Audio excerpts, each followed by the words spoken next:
We start with an update to a story we brought you earlier this week here on One Caribbean News regarding the abandoned migrants on Mona Island. We are now learning that officials are still working to process the group, and now several of them are actually being transferred to other detention centers outside of the island. Our Francis Felix reports. Desperation, hunger, and better living conditions led over 100 Haitians and 2 Dominicans to embark on a dangerous journey to Puerto Rico, which culminated on Mona Island, where smugglers abandoned them. Now, U.S. Customs and Borders have received this group of migrants.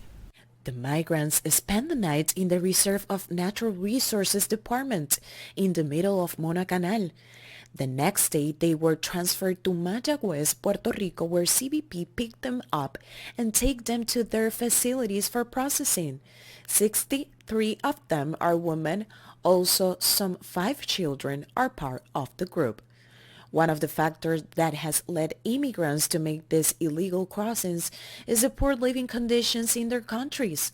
The turbulence that's going on in Haiti right now is leading a lot of their folks to leave Haiti, cross over into the Dominican Republic, and then rely on smugglers to bring them over to Puerto Rico. They are lied to by the smugglers. They are tricked into the smugglers into believing that it is a safe journey. And then when they're dropped off at Mona Island, quite often they are told, this is Puerto Rico. And Mona Island is part of Puerto Rico, but they don't understand that they're being lied to by the smugglers. They believe that they're landing on the main island of Puerto Rico and that there are going to be resources there for them. Garrett explained that smugglers don't view migrants as human beings, caring less about what could happen to them during these journeys. They don't view them as human beings. They view them as a commodity, and they view them as dollars and cents. And so the closer they get here, the closer they get to their final destination. The smugglers don't care what happened to them. They've already collected their payment, and so they quite often they will dump them in the water. They will drop them off quite a ways from shore and force the migrants to swim the rest of the way to shore. This is not the only intervention authorities have made.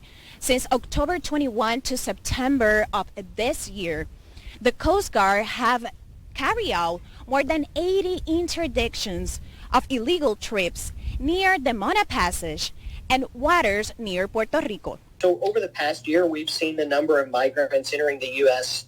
Through Puerto Rico, through the Virgin Islands, has increased more than any other year that we've had really in the past 10 years or more.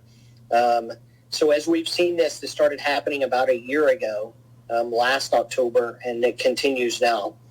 So we're working with CBP Air and Marine, the U.S. Coast Guard. We're working with the Florida units of the Puerto Rican Police Department in what's called the CBIG, the Caribbean Border Interagency Group.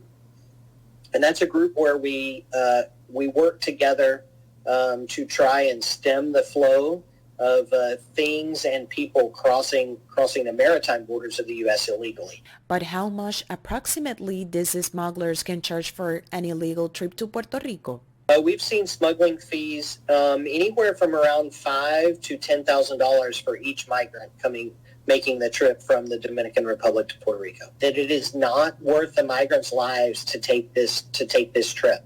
So, however far and wide your reporting goes, we rely on you to help us carry this message that it's just not worth anybody's life to take the risk. During the days in CBP custody, migrants will receive basic necessities and medical attention. A decision will be made by the authorities as for when and how they are going to be repatriated to Haiti. Reporting from San Juan, Puerto Rico, Francis Felix.